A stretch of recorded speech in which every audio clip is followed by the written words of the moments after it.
705 800-292-8705. Coverage varies by plan. View contracts and exclusions at endurancewarranty.com.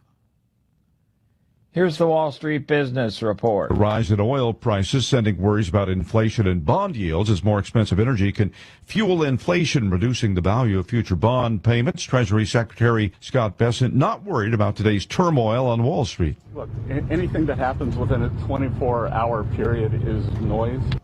To calm the markets, the Treasury Department this week announced larger buybacks of long-term government bonds, a move designed to boost demand for treasuries and lower borrowing costs after long-term yields did climb to their highest levels in nearly 2 decades. Canada and the U.S. moved closer yesterday to finalizing a trade agreement, one that would avert a threatened 50% U.S. tariff on about $20 billion worth of Canadian goods. It was a rough day on Wall Street today. At the closing bell, the Dow Jones Industrial Average down by 703, the Nasdaq down 212. For the Wall Street Business Report, I'm Bob Agnew. News and analysis at townhall.com. On Point Weather, brought to you by our friends at Palmetto State Armory. On 107 The Point. Here's tonight's forecast. We're cloudy this evening with a chance for rain, the low dipping down to 76. Tomorrow it's a bit cooler, 93 the high, a 50% chance for afternoon and evening thunderstorms, and that'll carry into Saturday with a high of 90 and more afternoon rain possible. Sunday looking beautiful, dry, sunshine filled, the high is 93. I'm Cal Moss with your On Point local weather. WQXL Columbia, W264DF. Grills, outdoor kitchens, fireplaces. Summer sizzle starts with Bart. This is 107 The Point. This is The Point. Make thepointradio.com. The Point.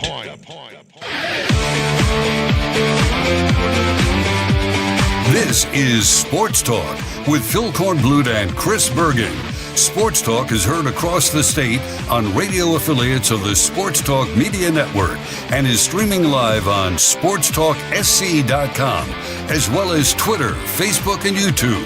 The South Carolina Education Lottery lucky number to call in is 888-898-2525. That's 888-898-2525. Now, here are Phil and Chris with tonight's edition of Sports Talk. Good evening, everybody. Welcome to Sports Talk Media Network on this big Thursday night. Great to have you with us. Phil Kornblut on the road again, making like a Walmart truck driver as we've made the trip back down I-26, up 26, down 26, over I-20. What else do we have in the state? I-77, I-85. I think I've touched them all on the Palmetto Pigskin Tour. We are at Charleston Southern University, home of the Buccaneers. We're inside one of the most famous arenas in all of college basketball, the Buck Dome. We're in the Buck Dome tonight, and this is, of course, for many, many years, it was the smallest basketball arena capacity-wise in all of Division I basketball. Now, it went from being Hertz to being Avis. It's now number 2 because Upstate has a smaller arena capacity-wise in Division I basketball. So the state of South Carolina, something else. We're last in education. We're last in but we got the 2 smallest arenas in Division I basketball. Chris Bergen, something to be proud of. Indeed, and I've done broadcasts from both of the 2 smallest arenas in the country. Upstate, not an easy place to play. And let me tell you, when Charleston Southern is good, that's a nearly impossible place to go in and win. It is a massive home court advantage for them. Michael Causey, the sports information director here, was just telling me about the basketball team, and he was just listing the heights of the players that they've got on the roster this year. Bunch of 7-footers. I mean, they're going to be tall. Don't know if they're going to be good. They were pretty good last year. Getting better, but they're going to be tall, if nothing else, on the hardwood. Football-wise here with the Buccaneers, another team, Bergie, that got hot late in the season and had to feel good about the way things finished up. They won 4 of their last 5, finished up with a 7-6 win over Tennessee State. So they had a 5-win season. They had some close losses. You saw them. They actually played Coastal Carolina, a close ball game last year, losing 13-0. Yeah, that was not a. I think we've lost Bergie. He is having, because of the weather, he is having some internet issues. The storm, we had a big storm come through Columbia, and they had a storm here as well. Michael was telling me that they've lost earlier today on campus. They lost power. They lost internet. The reason we're not in the football press box is because the storm, whatever happened, the elevator's not working. So we didn't want to risk dealing with an iffy elevator. There's nothing worse to get into than an iffy elevator, I would say.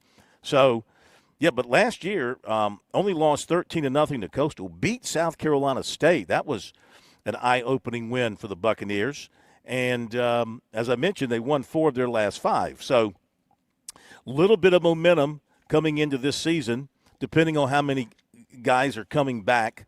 And they begin their season a week from tonight. They're one of the 3 teams in the state opening up a week from tonight. They will be at Lindenwood in Missouri to open their season. So we will have Coach Gabe Gardenia with us a little bit after 7 o'clock. He continues to build and do a good job here. We'll have a couple of players as well as we talk about the Buccaneers for 2026. Meantime, we got lots of other stuff for you. Mike Morgan will be along at 6:35. We'll get his thoughts on a number of different things around college football. Got a lot of notes to talk about, a lot of issues to discuss. We'll get into all that.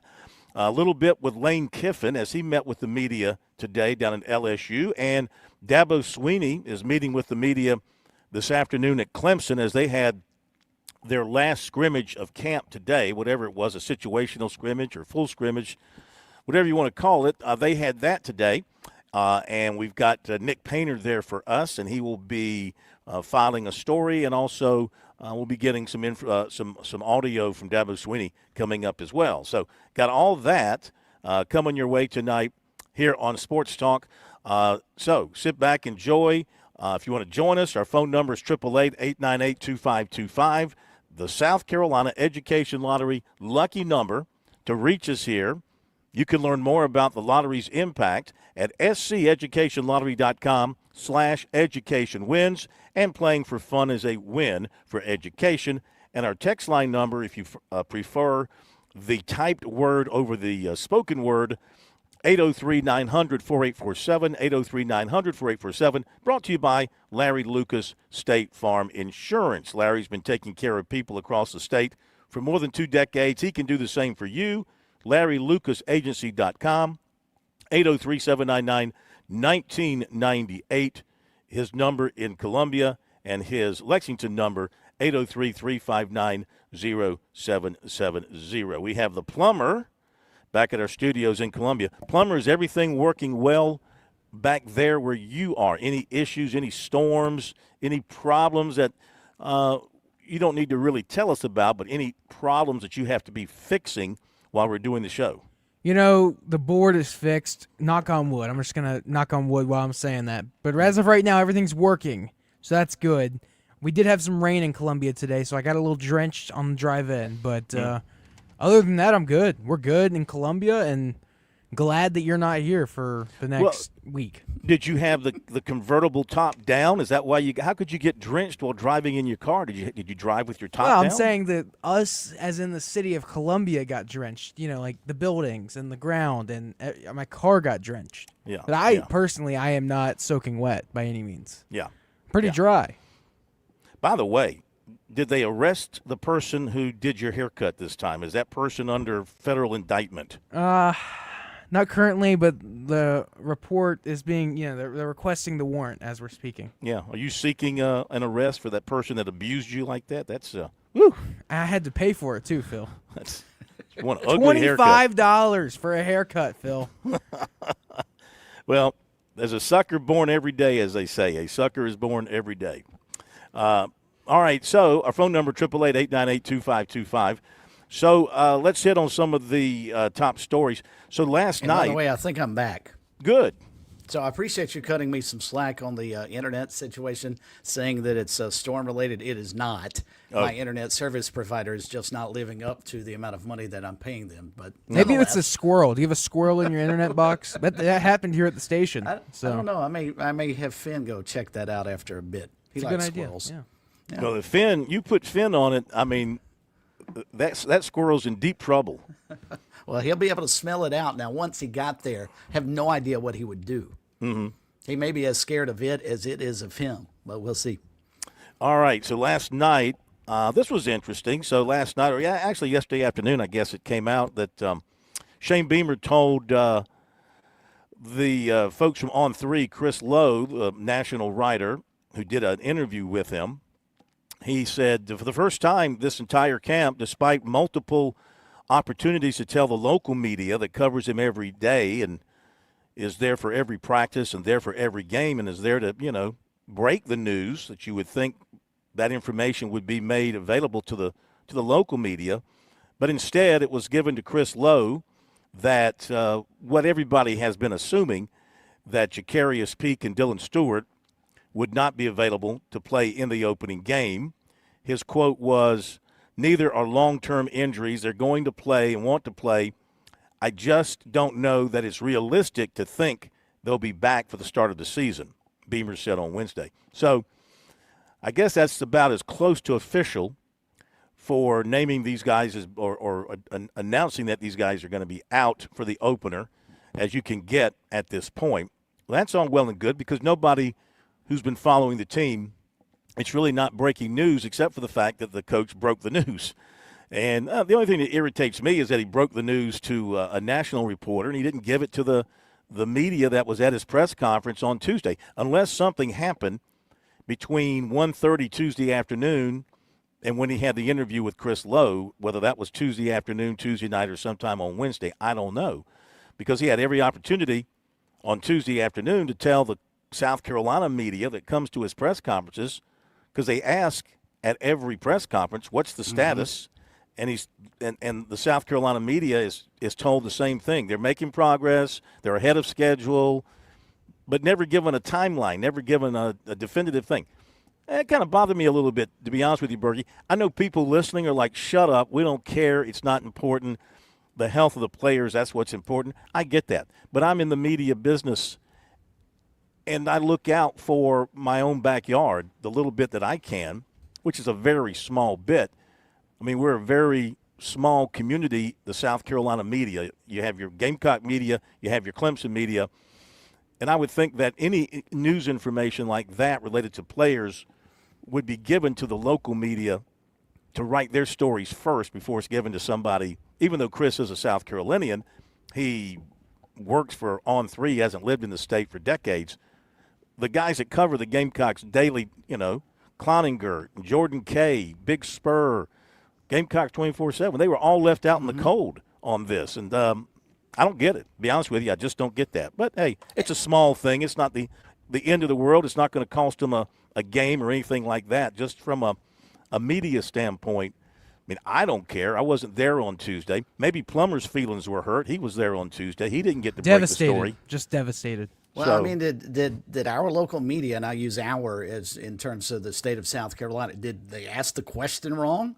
Because you're exactly right. Brad Crawford at 247 earlier today retweeted all of Shane Beamer's answers regarding this. Thought it was a fascinating thread. He went all the way back to April. After missing all of spring practice, Beamer basically said he just needs rest. Then in May, at the SEC spring meetings, he said, I don't know why there's any thought that he wouldn't be ready to go. Then in July at SEC Media Days, as you know, Phil, they kept saying, they're making progress, X, Y, Z. Then even back to Tuesday, said they each have benchmarks they're accomplishing each week. And then all of a sudden, bam, yesterday, they're probably not going to play week one. And when Shane Beamer does this, and we've kind of joked about, who is going to play, who's not, by the way he frames things at his press conferences. He's done this for years. Oh, yeah. But now you start asking yourself, all right, if Dylan Stewart is not available for week one after this long break, is he legitimately hurt to the standpoint he may not play all season for the Gamecocks? And that would be a huge loss to that defense. Oh, my goodness. One thing I've learned over the years covering Shane Beamer, you cannot take him at face value when he talks about the health of a player from an injury standpoint. He does not shoot straight with you. That's a problem too. Yeah. He does not. He doesn't shoot straight with you as far as, he'll hint that a player might be able to play, and then that player doesn't even dress for the next game. He does that repeatedly. He's not alone. Other coaches do the same thing. No, They've sure. gotten so sensitive about information related to a player's health, that they go overboard with their estimation.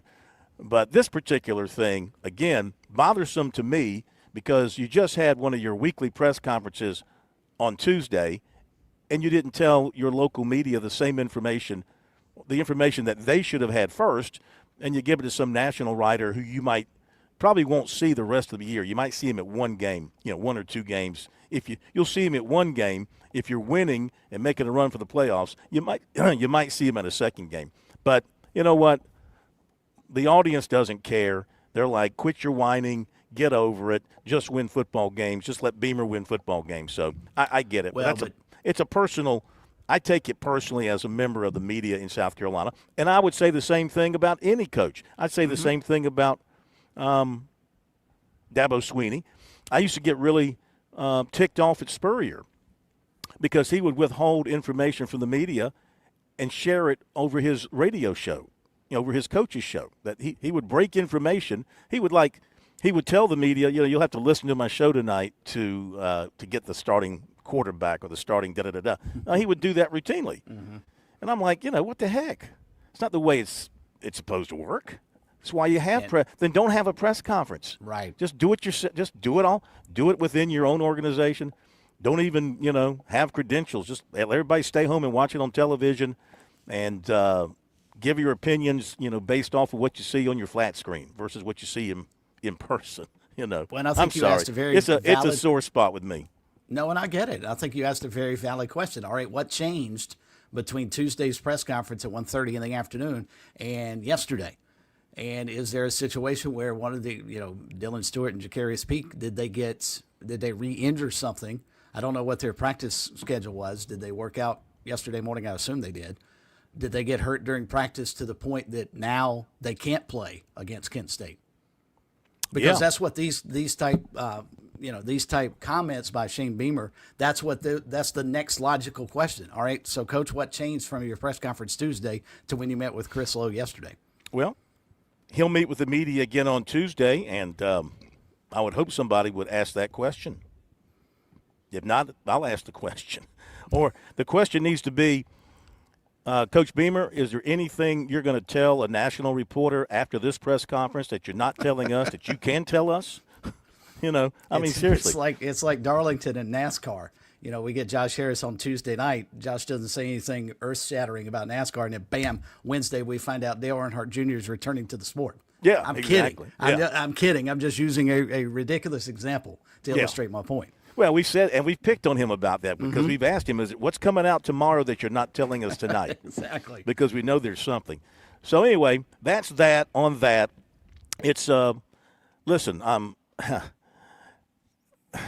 it's not, nobody made me the defender of the media in our state or anything like that. I'm not trying to be there, but somebody's got to stick up for the media in our state that covers South Carolina, Clemson, and the other schools. And when I feel that the group in general has been wronged, I have to use our platform to speak out about it, If anybody cares, fine. If they don't, hey, so be it. I feel better getting it off my chest. Meantime, Lane Kiffin, we're going to hear from Lane Kiffin tonight. He says their offense has started to improve. He said today Sam Levitt's been awesome. He said he made a couple of throws back-to-back that he calls adult throws that not many people in the country can make. He's really pleased with him. He says we got to make plays around him. He said they will do a mock week and a mock game next week in preparation from Clemson, like from the hotel to Saturday mornings, the band, etc. So that's a little bit from him, and we'll hear from him later on. Now, this was kind of interesting. Going back to Shane Beamer, USC put out an agenda for the Board of Trustees meeting tomorrow, and one of the items on the agenda, Shane Beamer employment agreement changes. Shane Beamer employment agreement changes. And now everybody's been speculating on what that means. Is he getting a contract extension? Is he getting a raise?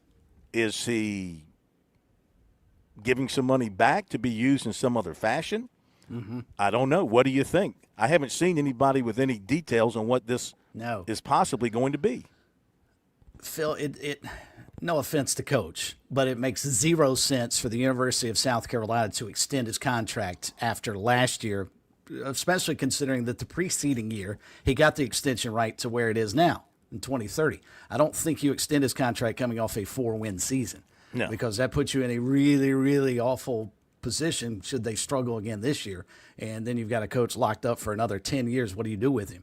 So I think you may have hit on the possibility. It may be a situation where they are restructuring his contract from a money standpoint to allow him to funnel some of that money either to assistants. Because, I mean, how often have we talked about how much longer the Gamecocks going to be able to keep some of their top flight assistants? Maybe a Kendall Bryles, even though he's in his first year. I think Torian Gray probably makes a whole lot more sense, a possibility to lose. And then, of course, Clayton White and the job he's done. Clayton White should be a head coach. He's just a defensive coordinator, but I think he's good enough to be a head coach. So maybe that's the route they're going. Speaking of money and raising money, I saw this, and this is something else that my antenna went up about. You know, USC, and unfortunately, all this is revolving around South Carolina, but hey, you know, the news is the news. You follow the lead where the news leads you, and this is where it's leading us today and overnight. So USC put this out today, or maybe it was last night, and maybe today. Dawn Staley Champions Fund event, 2026, September 3rd, at the Colonial Life Arena. Is this an annual thing, or is this the first time that this has been done? I don't remember this. It's called a Celebration of Dawn Staley from 6 to 9, and it says, join us for an unforgettable evening honoring the extraordinary legacy of Coach Dawn Staley, a champion on the court, a transformative leader in the community, and a powerful advocate for access, equity, and opportunity.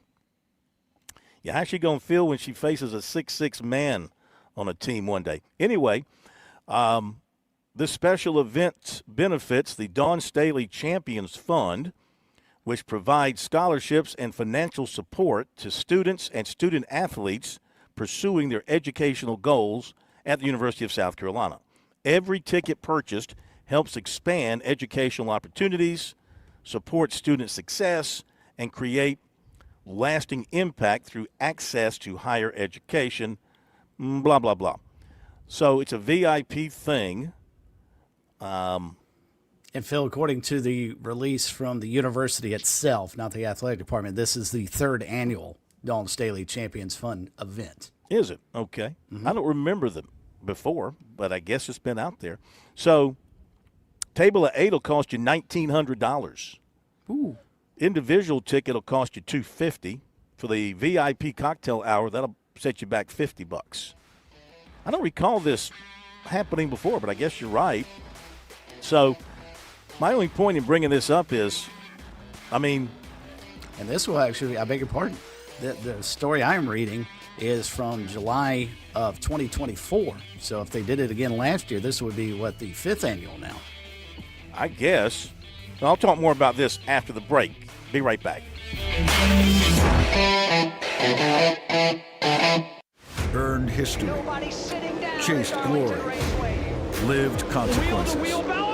500 miles against the Lady in Black. A NASCAR Crown Jewel Too Tough to Tame Labor Day Weekend Classic.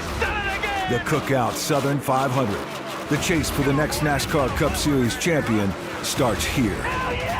The NASCAR Chase Weekend at Darlington Raceway, September 5th through 6th. Get your tickets now at darlingtonraceway.com. Looking for thrills? Then welcome to the South Carolina Education Lottery, where excitement's the name of the game, and every chance at a win Just one more. Come on, so close. comes with a chance of a whiff. Well, no biggie. Nicely done. You handled it like a pro. Because when the stakes start getting too real and you find yourself playing for more than fun, it might be time to take a break. Good point. Playing for fun makes you a better player, and a better player is a better you. Learn more at SCEducationLottery.com. It might be tough to picture your kid in college today, but it'll be here before you know it. Future Scholar, South Carolina's 529 College Savings Plan, makes it easy to start saving right now. You can start with any amount. Savings grow tax-free, And friends and family can chip in too. Discover the smart, easy way to save today at FutureScholar.com. That's FutureScholar.com. That's FutureScholar.com.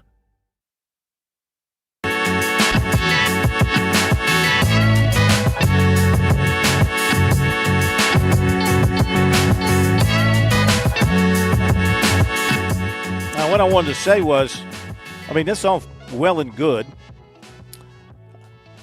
I just wonder, like, is this going to be, and not just South Carolina, other schools? I see this as I mean, is this money going to the NIL side of things? I mean, they word it in a very fancy way, providing scholarships and financial support to students and student athletes pursuing their educational goals, University of South Carolina. Parse that to say, is the money going to NIL deals? Is the money going to be part of the NIL cause at South Carolina, which is fine. Every school is looking for ways today to generate more money. And if you've got a very successful coach and you can get $1,900 for a table of 8 for a celebration of Dawn Staley, but I mean, how many times can you celebrate the same person over and over again? Until they retire or until they're deceased. Mm-hmm.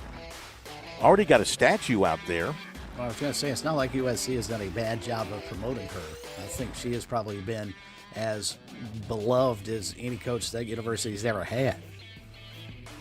You think she's more beloved than Spurrier?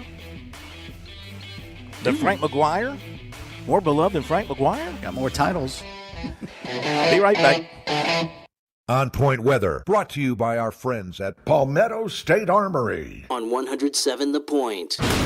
Here's tonight's forecast. We're cloudy this evening with a chance for rain, the low dipping down to 76. Tomorrow it's a bit cooler, 93 the high, a 50% chance for afternoon and evening thunderstorms, and that'll carry into Saturday with a high of 90 and more afternoon rain possible. Sunday looking beautiful, dry, sunshine filled, the high is 93. I'm Cal Moss with your On Point local weather. At Palmetto State Armory, we offer the largest selection of guns and ammunition at unbeatable prices. Our knowledgeable and friendly staff are here to provide personalized assistance, ensuring you find exactly what you need. If you enjoy outdoor activities like hunting, camping, or hiking, our clothing and outdoor gear collection has got you covered. We also feature an exceptional indoor range facility where you can experience the thrill of shooting in a safe and controlled environment. Visit us today at PalmettoStateArmory.com or your local retail store. Palmetto State Armory, American made for life. With SRN News, I'm Keith Peters in Washington. The Trump administration is increasing pressure on Cuba by imposing more economic penalties on industries in the heavily sanctioned socialist country. The Treasury and State Departments announced Thursday they're leveling new sanctions on 9 state-owned mining, metal, and construction companies and the leadership of the Cuban Institute of Friendship with the Peoples. Secretary of State Marco Rubio says the institute sponsors a network in the United States aimed at identifying, cultivating, and radicalizing Americans. Iran has dismissed President Trump's threats of economic pain and isolation. Iranian Foreign Minister Abbas Araghchi said Thursday that it will only increase hostility after Trump threatened crushing economic measures against Iran. On Wall Street, the Dow down by 703 points. More details at srnnews.com. Are you tired of that dripping faucet driving you crazy? Is your drain doing more of a gurgle than a flow? Don't despair. Franklin Plumbing and Drain Cleaning is here to save your day. Serving our community as locally owned plumbing experts, Franklin Plumbing tackles everything from minor leaks to major clogs. And we're talking fast, friendly, reliable service. They respect your home. They respect your wallet. Josh and his team offer upfront pricing, and that's important. This team I'm talking about, they're fully licensed. They're insured technicians. They're ready for any plumbing crisis that you might encounter. Whether it's routine maintenance, a stubborn blockage, or a total plumbing overhaul, they'll get the job done right the first time. They've been out to my home, my brother's home, even his business. I'm comfortable, very comfortable, bragging on Franklin Plumbing and Drain Cleaning. Stop letting plumbing problems disrupt your life. Call Franklin Plumbing and Drain Cleaning today and experience the difference that true expertise makes. Visit the website, franklinplumbing.sc.com, or give them a call, 799-2222. That's 799-2222. Franklin Plumbing and Drain Cleaning. Hey y'all, this is Ted from Flight Deck Restaurant. We'd like to invite you and your family to dine with us. We have a great menu that's sure to please your whole family. We have fresh cooked burgers, big juicy wings, blue plate menu featuring country cooking, oven baked hoagies, fresh crisp salads, authentic Greek food like gyros, souvlaki, and baklava. We also carry 20 different premium cheesecakes and pies. Flight Deck Restaurant also has an arcade with 30 different games like Star Wars, Batman, Skee Ball, Bass Wheel, Pac-Man, Galaga, and so much more. Flight Deck, your favorite family restaurant. Thanks y'all and God bless. Earned history, chased glory, lived consequences. 500 miles against the Lady in Black. A NASCAR Crown Jewel Too Tough to Tame Labor Day Weekend Classic. The Cookout Southern 500. The chase for the next NASCAR Cup Series champion starts here. The NASCAR Chase Weekend at Darlington Raceway, September 5th through 6th. Get your tickets now at darlingtonraceway.com. South Carolina summers are hot and humid and hard on your air conditioner. When your home stops feeling comfortable, call Sweet Comfort Services. We're family owned and operated with over 30 years of heating and air experience. From service and maintenance to complete system replacement, we're here to keep your family cool. We'll even meet or beat any quote from a licensed competitor. Schedule your appointment online at sweethvac.com or call 803-331-8143. Sweet Comfort Services, comfort you can count on. Experience South Carolina's printing powerhouse. Professional Printers is your trusted partner, bringing over 30 years of expertise in print and graphics. From digital printing to web and sheet-fed solutions, we handle it all with a team of over 100 dedicated professionals. Locally owned and operated, we have 2 locations in the Midlands and serve our customers with pride, ensuring top-notch service and quality in every project. We do it all, including storage and promotional products. Visit proprinters.com and elevate your printing experience with us.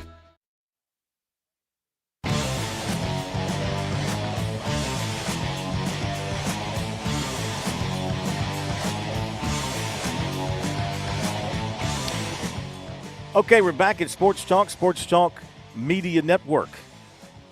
And we're coming to you from Charleston Southern University here on the Palmetto Pigskin Tour.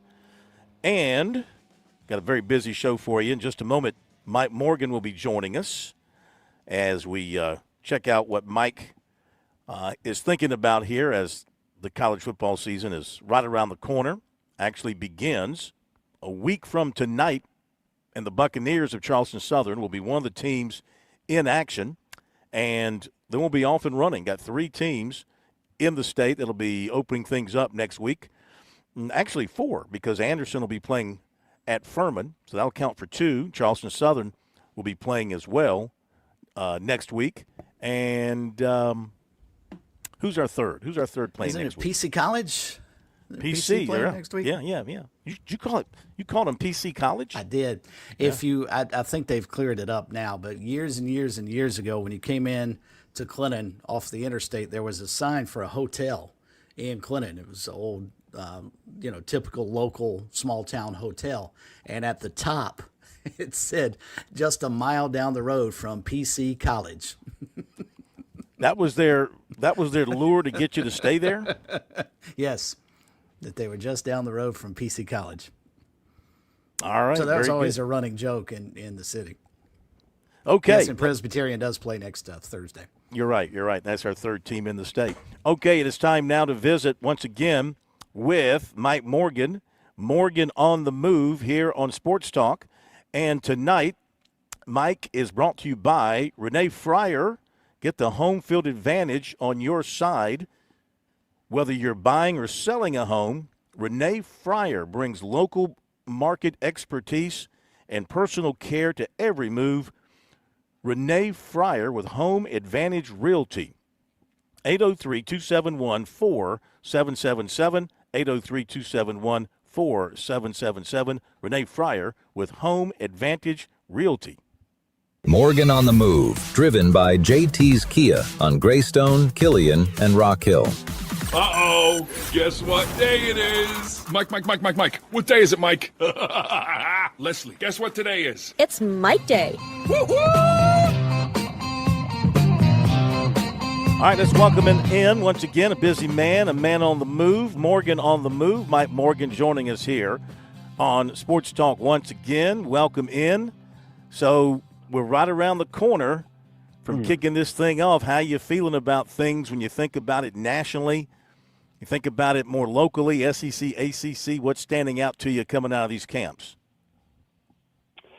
Well, what stood out to me on the AP poll, which is kind of the last of the polls that I think anybody will at least pay any attention to, and I guess we'll pay attention to it until the actual playoff polls come out in November. People can say they hate it and they don't care and it's irrelevant, but I challenge you to find a college football fan that doesn't know where their favorite team is ranked, if they are ranked. And if they're not ranked, they're quick to file a verbal grievance that they should be ranked. It's unavoidable. I mean, when games start appearing, whether you're watching them on TV or you're getting your updates on your phone, you're going to notice the numbers next to the team. So everybody knows what the rankings are. What's significant is that last year, I think it was 7 of the preseason top 15 finished unranked. So it's unpredictable. And then we had Josh Pate on the podcast along with Brad Crawford the other day. I encourage anybody to check that out. It's on everything, JC and Morgan. Sans JC, but still, nonetheless, a great podcast. Yes, and let me add that we continue the unending stretch of neither the Corn or Bergie being invited on the podcast. Continue. Oh, you guys have an open invite. Just come on in. Wipe your feet on the mat and just come on in. It's all done via Zoom. You guys know how to use that technology. I prefer a formal written invitation. Well, we just assume there'd be a talent fee that we can't afford. Okay. Yeah, we don't pay people, including ourselves. It's an amazing concept. But yes. But no, I mean one of the things we talked about to continue kind of the preseason hype last year versus this year. Remember who the top quarterbacks were supposed to be in the SEC last year. It was Nussmeier. It was Lagway. It was Manning, who ended well but did not start well at all. And it was Lenora Sellers, who had a down year. And meanwhile, it was people like Gunnar Stockton, Diego Pavia. Heck, even Joey Aguilar played well for Tennessee, and nobody knew much of anything about him or really cared. So if you want to talk about the unpredictability of all that, you could just look at last year and see how much of it was unpredictable. And, of course, the culmination of that, the cherry on top, was Indiana winning the national championship and Mendoza, who very few people outside of Cal knew much about last year, winning the Heisman Trophy. So it was topsy-turvy. It was unpredictable, and maybe that continues this year. Yeah, that's the question. I mean, who's going to emerge? Speaking about South Carolina here locally, I mean, there seems to be some national feeling that South Carolina is going to emerge this year. Of course, locally, you drink the Kool-Aid and you inhale the garnet smoke, and you get a feeling that this team has a chance to maybe to do some good things, maybe some special things if they play at a high level. So should the hype be believed that's coming out of Columbia right now? Well, it's kind of funny because there's a lot of hype, and yet there's not a preseason top 25 ranking.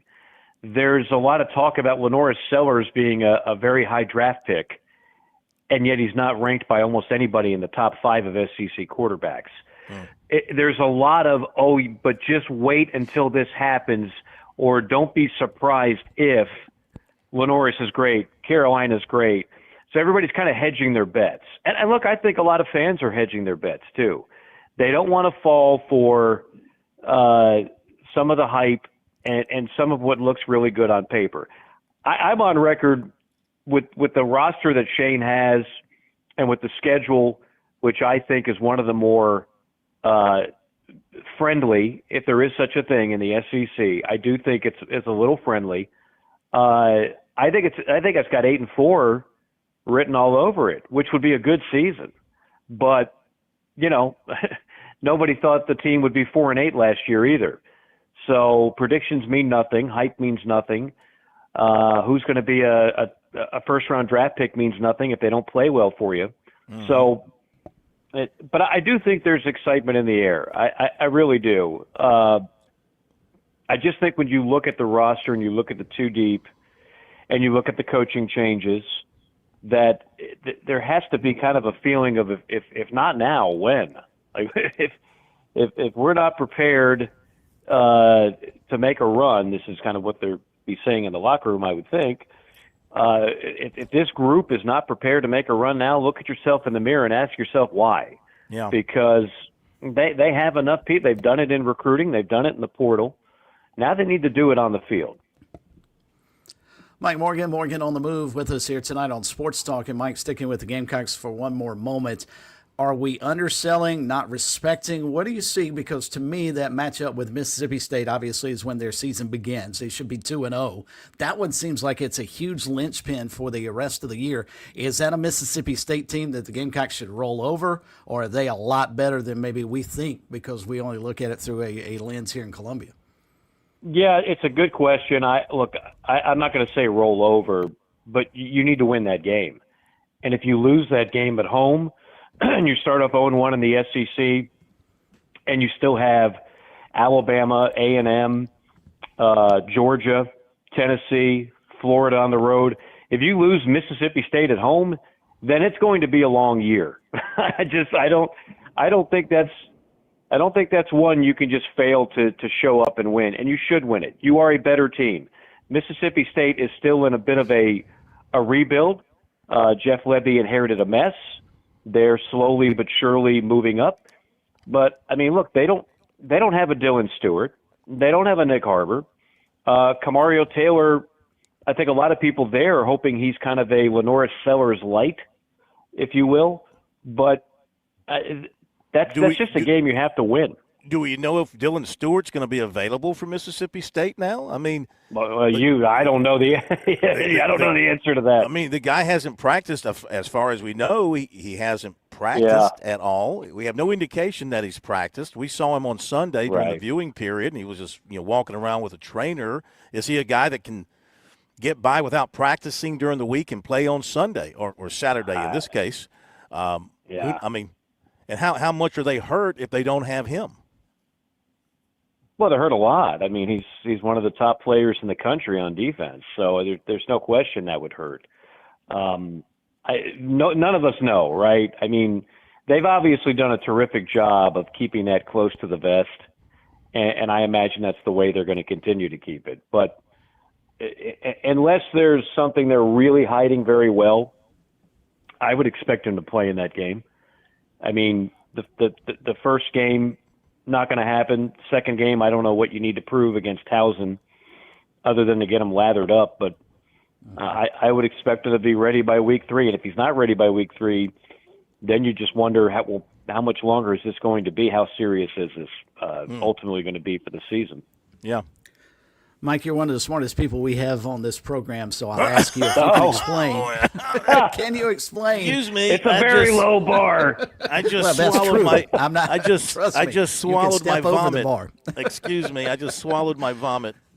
So explain to us what exactly ghost transfer means. I had never heard of this until Jack Pyburn is possibly coming back to LSU or coming back to college after playing in an NFL preseason game and signing with the Tampa Bay Buccaneers. But now, of course, he's eligible perhaps, considering there were 16 players granted a TRO back in Louisiana earlier this week. So he comes in as a ghost transfer if he comes back. I mean, surely this is not a good thing for college football to have an NFL player come back and play.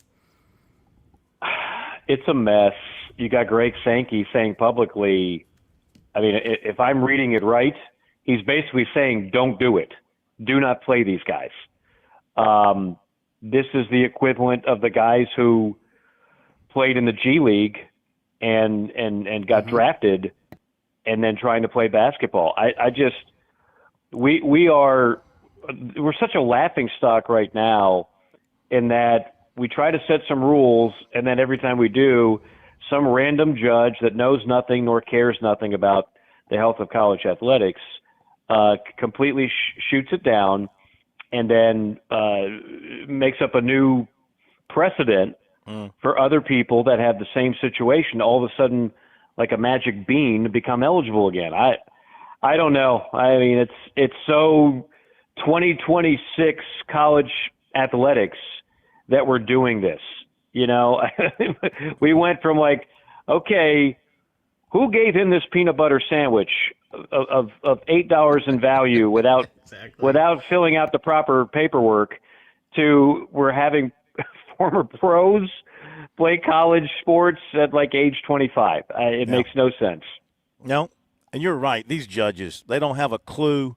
I mean, I guess they just look at things in black and white. They interpret the law, and they make a decision based on their interpretation or whatever it is that the defendants are appealing to them, or I guess it's the plaintiffs. I don't know. Which one's the plaintiff and which one's a defendant? Trying to be the NCAA, Phil, in perpetuity will be the defendant. So you can just That's right. mark that down. So, okay. So they're the plaintiffs. They're the defendants. But, yeah, they make these decisions with no concerns about repercussions to the people who actually have to live day by day within the sphere of college athletics and deal with it. I mean, it's one crazy thing after another. But you know what? I mean, DQ Smith is out there available for South Carolina. Now, I saw where Hill McGranahan wrote that South Carolina is not going to take him back. You know, if a guy's available like that, why? And you could use the help at safety or anywhere, why wouldn't you take him back? I'm sorry. I don't like the idea. It's distasteful. But if that's allowed and it's the rule, somebody's going to take him. LSU, you're probably going to end up playing against him instead of him playing for you. Yeah, I don't know.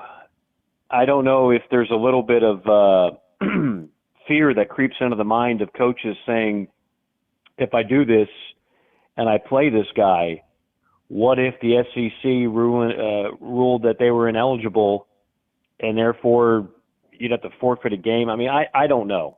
I just – there are so many different forces going opposite directions on all of this.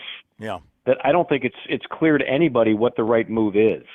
So you might say, well, that would be a great strategic move. Somebody else in the football office might say, well, that's not worth it, just in case somebody says that this is not kosher and we are going to penalize you after the fact if you do it.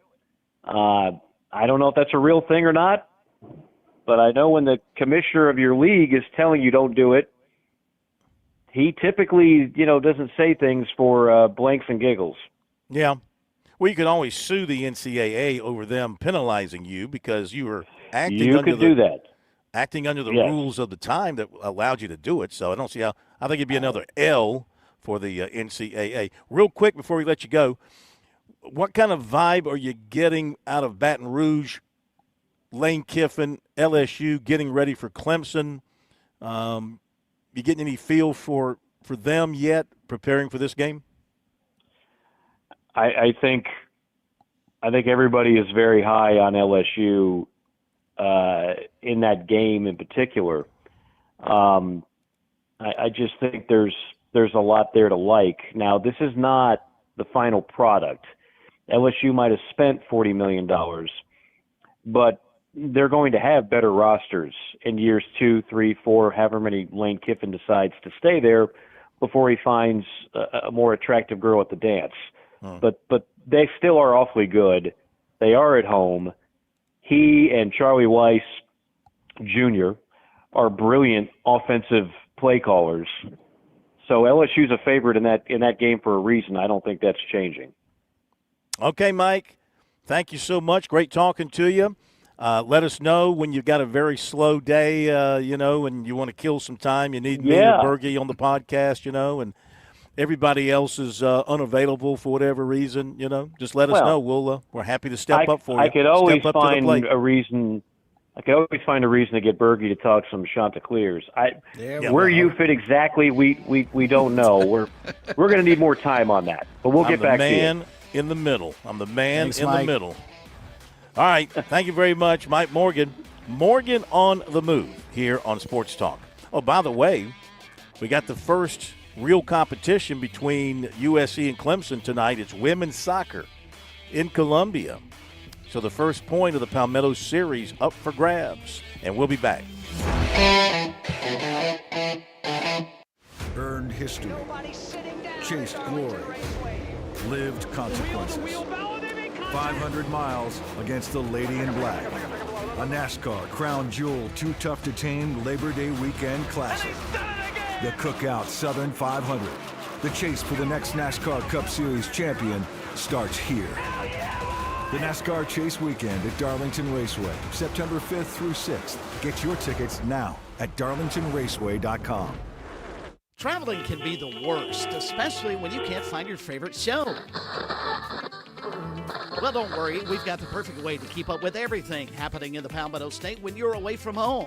Just pull up the Chief Sports app on your mobile device, and you can listen live to Sports Talk. All right, welcome in, everybody. Sports Talk Media Network. So the next time you can't find us on one of our great radio affiliates, just log on to the Chief Sports app, the best way to stay connected with the Sports Talk Media Network.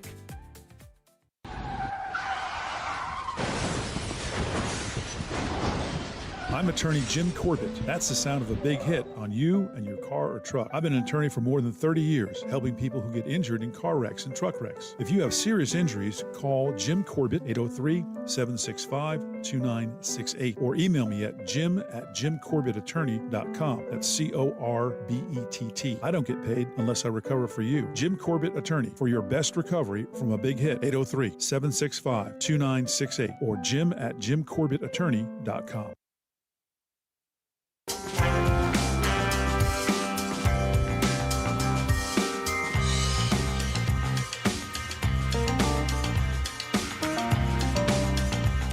Okay, thanks to Mike Morgan. Morgan on the move for joining us tonight. We're at Charleston Southern University. We're in the Buck Dome. I should have told Mike we're in the Buck Dome. Wonder if he's ever done a game from the Buck Dome. It's America's an awesome place to watch second basketball. Smallest arena capacity-wise. Yeah, it is. I've been here for games, and it's loud, like you said. And there's no place to breathe if you're the visitors there. No. They are on top of you. Okay, to the phones, 888-898-2525. South Carolina Education Lottery, lucky number here on Sports Talk. Let's welcome Hank from Columbia into Sports Talk tonight. Hank, welcome in. How are you? I'm doing fine, Corn. Yeah, I hear you on the thing with I guess Chris Lowe. I'm not sure if he pressed him on it or what. That's some little savvy that Coach Beamer. Y'all probably missed it. He probably take note of it. But Corn, in terms of that event that night celebrate with Dallas Ellis, I saw that and saw that I sent an email about it, and basically it goes to the stuff goes to first generation college students. I thought it was tied to one of the particular disciplines at school, but it may be any major. Mm-hmm.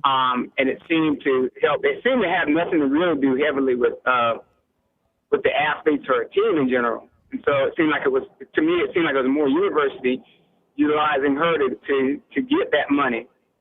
And one thing I know about those big events like that like Bertie said, it was the third year, and he's looking at 24. It makes it almost like the sixth or the seventh year. If they're still having her there, with the amount of money you have to put out for catering and setup for all that, that means it's drawing good returns. Because it would seem after 2 or 3 years, if that wasn't, you wouldn't have it. Hey, don't get me wrong. I'm not critical. I'm not trying to criticize the event. I think, and maybe you're clarifying for me, I think what raised my antenna here was I was thinking, is this, and I didn't realize this is something that's been going on. This is the first time I've seen anything about it. I've never seen a publicity for this before. And I was just thinking it was a way to collect some NIL money in a roundabout way by celebrating your coach like that, which I thought was sort of if that were the case, I kind of thought that was a cheesy way to do it. But you're telling me, and from what I think you sent me a text message as well. From what you're telling me, that's not Yeah, it at all, or that's not the priority. That's not the priority of the event. No, I think I sent you the text that shows you the two areas is first generation college students and those with special needs to celebrate tuition and scholarship events. For like Clemson has that thing. I can't remember what it's called, but they have a real good program for special needs children up there that works with them throughout. I think Debbie Antonelli's son was involved with that, and this is providing money for those areas and also first-generation students.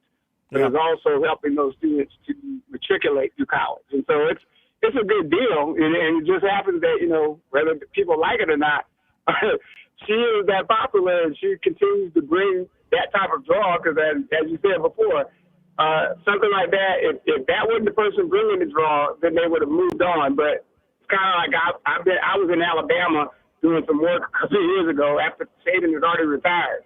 And there was this event in Montgomery, and all these buses pulled up, and I was like, what is the event going on? And they were like, oh, it's just to sit and talk with Saban. They used the money I forgot where the money was going to. So he still draws in Alabama. So Understood. I think, too, I was a little zinged by the fact that when they had their viewing party for the basketball tournament for the NCAA, that they charged people to go to that. If you wanted to go upstairs and hobnob with people, you had to pay. So I thought that was a little bit much. But this sounds like it's basically for a bunch of good causes, and I didn't realize they were doing this for several years. So you're right. If they're continuing to do it, it must be successful, and people must be willing to pony up the money. So more power to them. Thank you very much, Hank. We'll be back after the top of the hour break. The Bucks are coming up.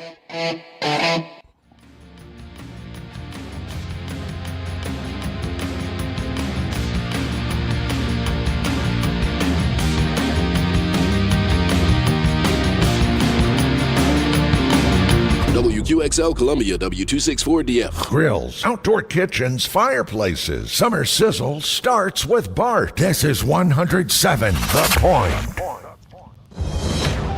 News this hour from Town Hall. I'm Keith Peters in Washington.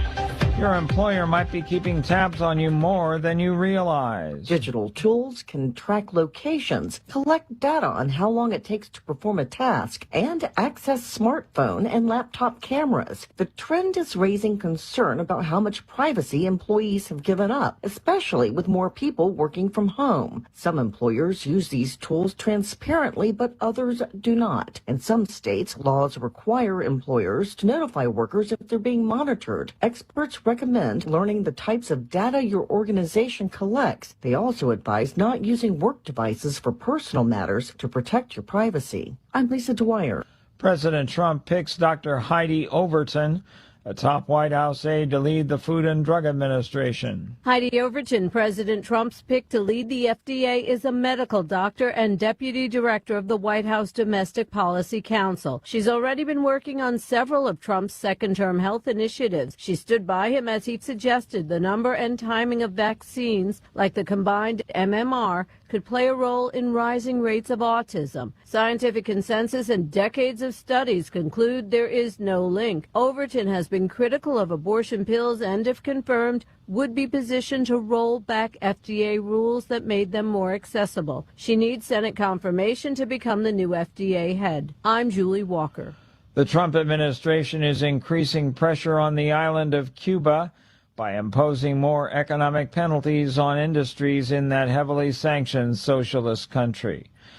On Wall Street, a rough day as the Dow is down by 703 points, the Nasdaq dropping 263, with the S&P 500 index lower by 66 points. More at townhall.com. You've probably heard all those ads for life insurance. Just a few dollars a day, apply online in minutes, no medical exam. Simple, easy, and cheap, right? Now you're thinking, maybe I should get a quote. Well, smart thinking. Everyone should have life insurance. But here's what they don't tell you. Those few dollars a day rates, they're for young people in perfect health. That's why everyone calls Big Lou the 50 to 60-year-old not-so-perfect candidate. Like you. You take prescription meds and you're overweight. Winner, fried chicken dinner. Well, Big Lou works with life insurance companies that want people like you with no surprises after you apply. In fact, if you're a 50-year-old guy with a few health glitches, Lou could probably find you $1 million of term life coverage for about $200 a month. So, yeah, you need life insurance. But unless you're young and healthy, you gotta call Big Lou, because he's like you, older, heavier, and on meds, too. Get a quote right now at 800-555-2085, 800-555-2085, or biglou.com. Candidates are staking out their positions on AI data centers ahead of the November midterms. Correspondent Bob Agnew reports. Critics of data centers popping up around the country complain they amount to unsightly intrusions into communities, damage the environment, and suck up more than their share of electricity. Supporters, including President Trump, stress their economic benefits and central role in the AI revolution. Many Republicans side with the president, but candidates of all stripes are tailoring their messages to court data-wary voters, the centers of a hot political issue in key states including Virginia, Texas, Ohio, and Florida. Bob Agnew reporting. Communities still recovering from last weekend's hurricane in Hawaii could get pounded again in coming days from another tropical system gaining strength over warm Pacific waters. Hurricane Layla tore roofs off houses and left many households without electricity. News and analysis at townhall.com. From Washington, I'm Keith Peters. On Point Weather, brought to you by our friends at Palmetto State Armory. On 107 The Point. Here's tonight's forecast. We're cloudy this evening with a chance for rain, the low dipping down to 76. Tomorrow it's a bit cooler, 93 the high, a 50% chance for afternoon and evening thunderstorms, and that'll carry into Saturday with a high of 90 and more afternoon rain possible. Sunday looking beautiful, dry, sunshine filled, the high is 93. I'm Cal Moss with your On Point local weather. This is The Point. MakeThePointRadio.com.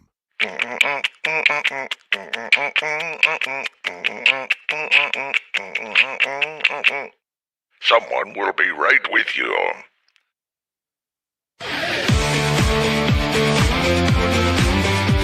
Welcome back to Sports Talk on the Sports Talk Media Network. You can reach the guys with the South Carolina Education Lottery lucky number, 888-898-2525. That's 888-898-2525. Now back to Phil and Chris with the second hour of Sports Talk on the Sports Talk Media Network. Welcome back, everybody. Sports Talk Media Network. On the road tonight, Palmetto Pigskin Tour stop, and we are at Charleston Southern University in North Charleston. A little confusing, Charleston Southern in North Charleston, maybe closer to Ladson than anywhere else. I'm not sure. It's just off of I-26. I know that. Very conveniently located off the exit 204 coming off of I-26. 205B. 205B. Yeah, okay. yeah. Let's welcome in Coach Gabe Gardenia to Sports Talk once again. Welcome. How are you? Man, great. Great to be here. Glad you're here. Yeah. Welcome back to campus. Love it. Always love it. You guys are getting active. Had a women's soccer game today. Yeah. And 1 week from right now, you'll be doing what? We'll be playing the Lindenwood Lions in St. Louis, Missouri. So, you ready? Yeah, first, really as early as you can play college football. So yeah. Get on your ESPN app or whatever, and check out the Bucks. Got a lot of exciting things I think going on in our program, and players, and a lot of low country guys, a lot of South Carolina guys. So it's should be exciting. You guys are into game week now, so are you ready? Do you feel like you came out of camp ready to go? I think our guys probably wish they could play tonight. I think it's been a good long camp. We got in camp July 27th, so probably earlier than anybody. It's been a good summer, and it's just been a fun camp. It's been very low drama. Very high discipline, team, and so they're fun to coach, fun to be around, and obviously it's been a little toasty out there in the South Carolina sun. So, good finish to last year. You won 4 of your last 5. Yep. What does that mean for this year? Does any of that kind of carry over? Yeah, just a different level of confidence. I think our guys really have a foundation now that's built on something that's real, not something they're hoping to do, but they've been able to get it done and win those 4 out of those last 5 games. And the one loss we lost by 3, on the road to the team that finished second in the conference. And I guess, Phil, I felt like our team and our program had turned after that loss because I just saw more disgust and, helmets, kind of getting pushed into the door. They just expect to win now. We don't hope. Yeah.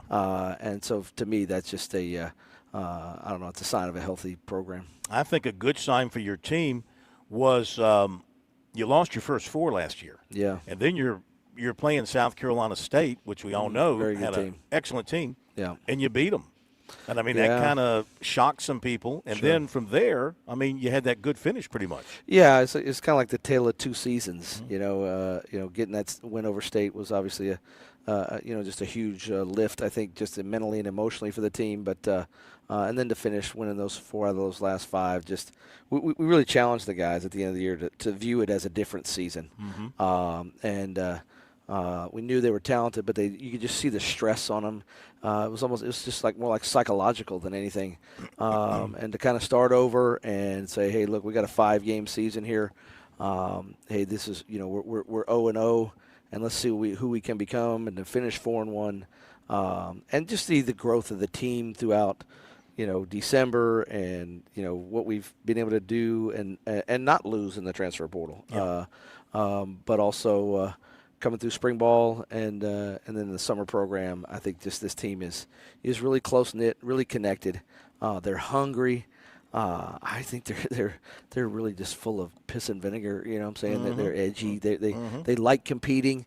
It's been iron sharpening iron. Sometimes you get it so competitive out there that one side of the ball really has disdain for the other side of the ball, and that just hasn't been us. It's been, hey, a guy makes a play on offense, the defensive guys, hey, that's a nice play, but I'm coming right back at you, and vice versa on offense. Hey, that was a nice play on defense, but hey, we're coming right back at you. So I don't know. I love this group. I love their character. I love their talent and their just kind of their connectedness. So looking at the numbers from last season and going from that and kind of figuring, okay, what are some of the things you had to work on this offseason? Obviously, you got to do better than 17 points a game. Yeah. Yeah. What are you doing to pick up the offense? Well, I think, a lot of it is we kind of, again, we just analyzed the 2 different, seasons of the season, right? We played, early in the year we played Coastal and Vanderbilt, and so you kind of got to throw those games out, right? And so what did we do, in the FCS games? And I think I saw Seth, Strickland really grow as a coordinator, and we just became more potent. And so what do we do now is we've really shored up this offensive line. I think it's our best O-line group. I think the receivers and the backs continue to be talented, but I really am excited about the guys up front. I think at the tight end position we've improved dramatically as well. And the one thing that's kind of a hidden thing, we got to be better at making kicks. We've been really been in 8 one-score games the last 2 years.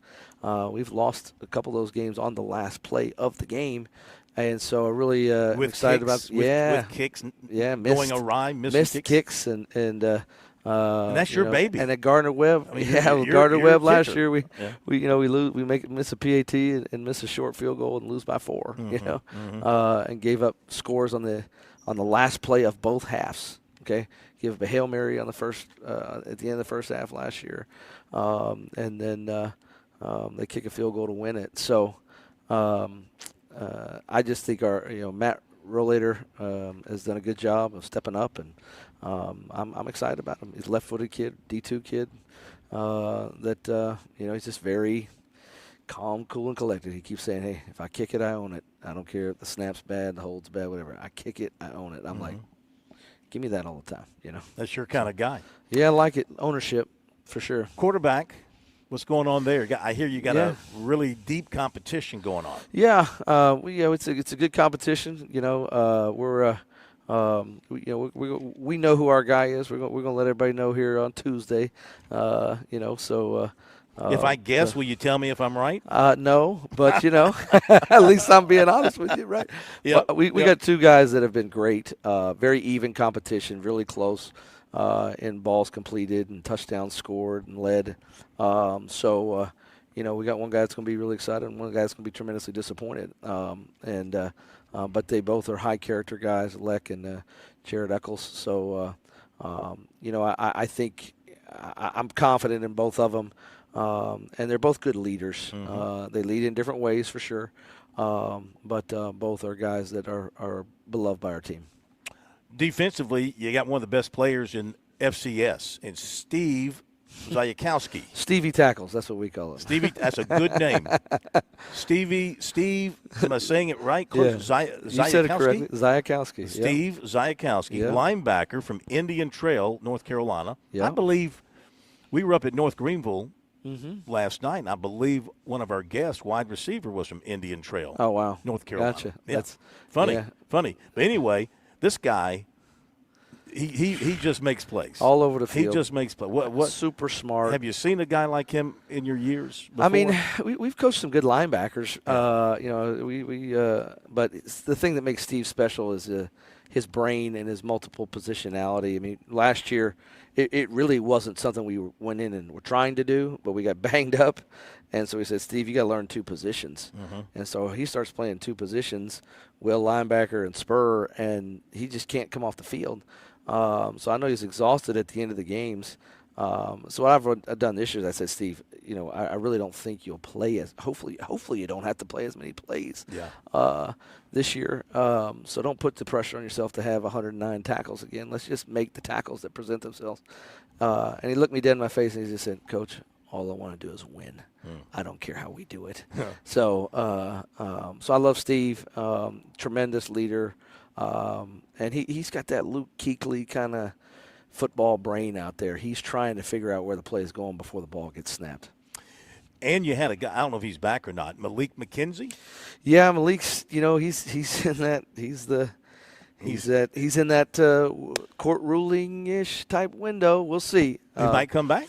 I mean, we'll see what the NCAA does. I mean, you'd love to have him back. 15 tackles for loss and 7 sacks last year. Yeah, we'd love to have him back. Great kid, 3.8 student.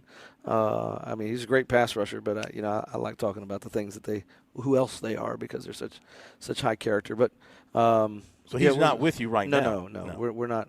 We're going to wait and see what the NCAA does. Yeah. So is he one of those?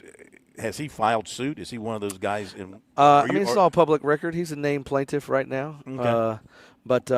So we'll see. I kind of. Which state did he file in? He's filed in South Carolina. He did in South Carolina? Yeah. Okay. So, but our defensive line in general, I think has a lot of guys coming back that are good players. Hertz is a good player. Him and Steve were high school teammates. The nose, Josiah Wyatt, Josiah Addison. I got more Josiahs on this team than I've ever coached probably in 20 years of coaching. It's crazy. And so excited about that group. Milan Bowen is a really good edge player for us that just is a high motor guy. And then at safety, just going through the middle of our defense. We walked out on the field last year and we didn't know. We had very few snaps at safety and 0 snaps at corner. And now I look at our secondary and I go, wow, we're really deep with Champ Brantley and Avery Dixon and Anthony Paulk and Jaden Hancock and Keemon DeMillion. And we can really go 6-7 deep back there and feel really, really comfortable. And those guys, it's just a different world right now in 2026 than it was in 2025 where you're going out there and going, what are these guys going to do? Yeah. Yeah. So as you get ready for next week and you go into your game week preparation, you're coming out of camp, you're going to kick it off 1 week from tonight. What is your overall feel for this team? You're playing strictly in the OVC now. It's no longer OVC Big South. It's just one banner OVC. Yeah. So where do you think this team can go this year? The message, Phil, we keep talking about is having an 11-22 mindset. November 22nd. That's the day of the FCS selection show. We don't want to be hoping to see our name up there. We want to know that it's going to be up there. We just want to know where we're going or if we're playing at home. And so that's what we've kind of just been preaching to our guys is, hey, what does 11-22 mindset look like? What's 11-22 effort look like on the field? What's 11-22 effort in your personal life look like? And so for me, we've been seeing the long-term the end goal, but we're trying to be obsessed with the short term, and that's just trying to go 1-0 every single week, and go win the opener out in Missouri. And we know that there won't be, many Buck fans out there. So we're going into enemy. We're sailing in to enemy territory. Yep. And coming up the Mississippi. Yeah, is that correct. What you're doing? Yeah. Bringing the old Buccaneer blue pearl, and but we're excited, to kick the season off. But 11-22. That's what it's all about for us. That makes sense. Well, good luck to you. Thank you. Hope the journey's a nice, smooth one. Maybe those kicks will go straight. Come on, let's go. Get those kicks between the uprights. Absolutely. Yeah. Yep. How many kicks did you make when you were at Alabama? Man, I made some in the spring game. You know what I'm saying? And I held for a few. But, a lot of pressure. A lot of pressure in spring games. Yeah. Well, Alabama. trying to win the job. Yeah. But it's exciting, and we know we got 3 on the road to start with, but we're excited to have the rivalry kind of renewed with the Citadel. 17 miles. Is it going to be the Oyster Bowl again? Yeah, the Low Country Boil Bowl. Low Country Boil Bowl. Yep, yeah. Second edition. Throw some oysters in there as well. I'll take them. I love them. Yeah. You can get them all over the place here in Charleston. I think that's great. So, well, thank you for spending some time with us. Yeah. Good luck this season. We got your players coming up next. We're going to chat with them, and we'll be talking to you during the campaign. So great to see you. Always great to see you. Yeah. Thank you very much. Gabe Gardenia here at Charleston Southern, and they'll be kicking it off by this time next week. Somebody probably will be on the scoreboard. Let's go. Let's hope it's the Bucks. Let's get it the boys in blue. Let's get the Bucks out on top early. All right, we'll be back with more from here at Charleston Southern in just a moment.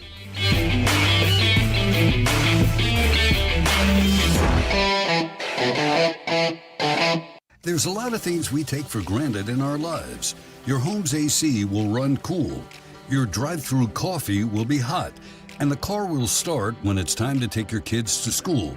It's when things don't go as planned that you start thinking about who to call and where to turn. The good thing is, you can prepare for life's most difficult days by calling the Larry Lucas Agency today. Larry is a State Farm agent that has been taking care of people across South Carolina for more than 2 decades. You probably have insurance, but switching is easy, and bundling can save you hundreds or more. Most importantly, the Larry Lucas Agency can help you choose the protection you want at the price you want. All backed by South Carolina's #1 home and auto insurance company. Visit LarryLucasAgency.com today or give Larry a call at 803-799-1998. Like a good neighbor, Larry Lucas State Farm is there. Looking for thrills? Then welcome to the South Carolina Education Lottery, where excitement's the name of the game, and every chance at a win Just one more. Come on, so close. comes with the chance of a whiff. Ugh. Well, no biggie. Nicely done. You handled it like a pro. Because when the stakes start getting too real and you find yourself playing for more than fun, it might be time to take a break. Good point. Playing for fun makes you a better player, and a better player is a better you. Learn more at SCEducationLottery.com. Hi, this is Billy Downer from the South Carolina Department of Natural Resources. Are you looking for a safe place to shoot your rifle or handgun? Did you know that the South Carolina Department of Natural Resources operates 4 manned ranges across the state in Pickens County, Spartanburg County, Richland County, and Charleston County? For more information on our public ranges, visit dnr.sc.gov/shooting.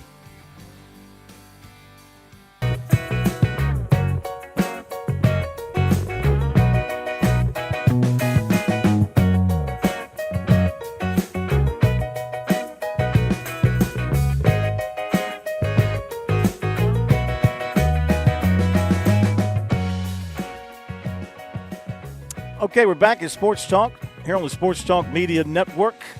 Palmetto Pigskin Tour. We are at Charleston Southern University tonight.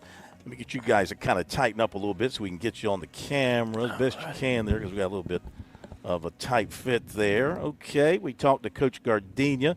Now the Bucks are getting ready to head out of town a week from, well, I guess they'll leave a week from yesterday. You guys will be heading out and getting your season underway tonight out in Missouri. So let's welcome in. We're doing something special. We're doing special teams. We've got deep snapper Ross Rambo from Savannah. Ross, welcome. Thank you. Whoop, let me get you. There we go. How are you? Doing well. It's great to be here. Good to have you with us. So, and we'll talk about Rambo in just a second. Love the name. And then Will Lang, place kicker from Harrisburg, North Carolina. Welcome. Thank you, sir. It's good to have the two of you with us. Yes, yes, yes. So, seriously, Ross. Yes, sir. How do you live with the last name Rambo, man?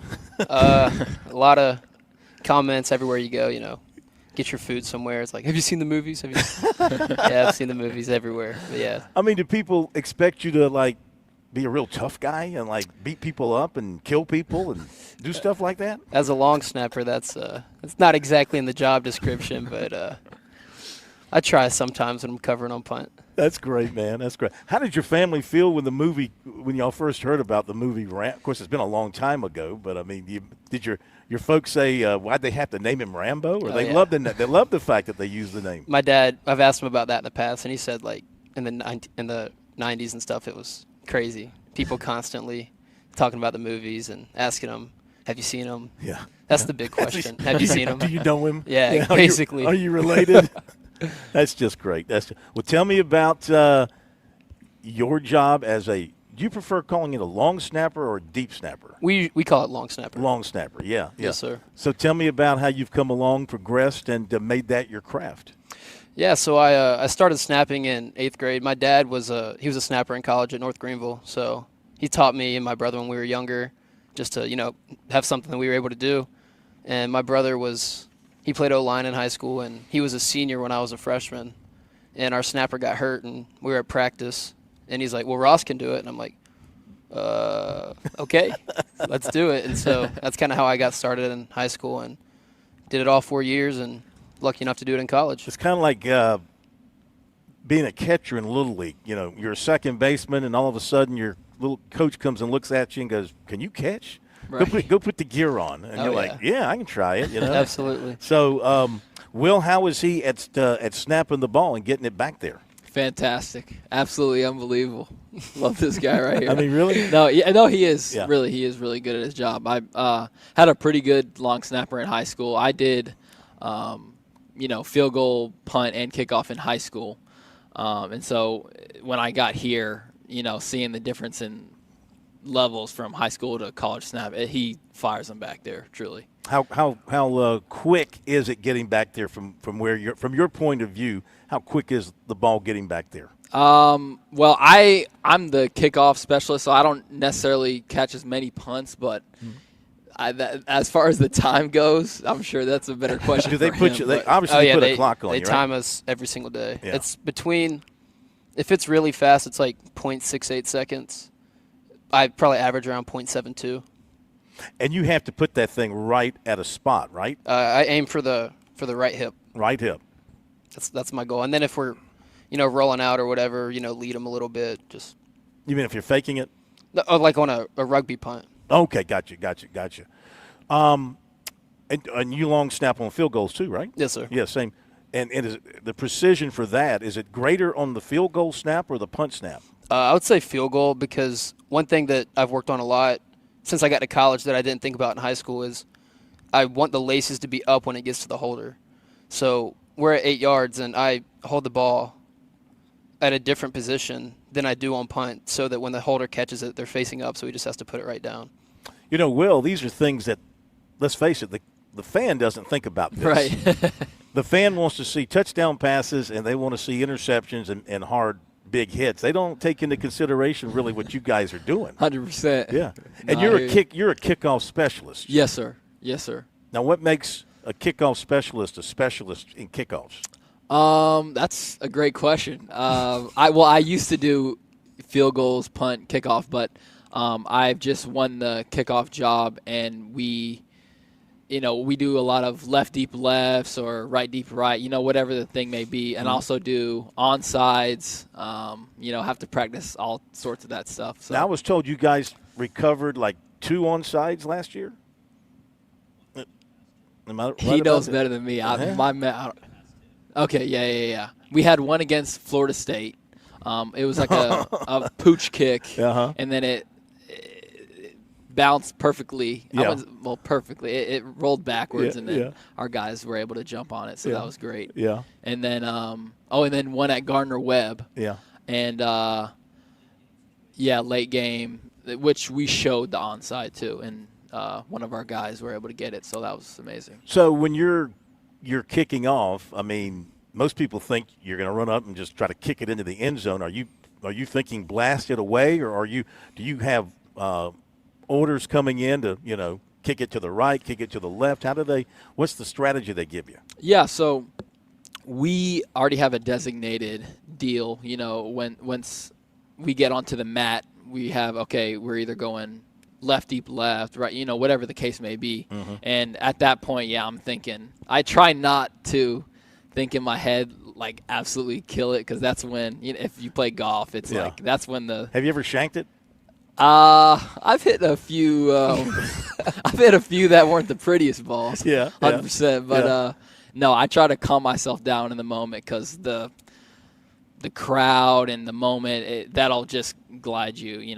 All your practice, you just have to lean on that. Relax, and let it happen. Let's 100%. talk about the team. Alrighty. So, Ross, what do you think about? You guys finished up pretty strongly last year. Yes, sir. 4 out of 5.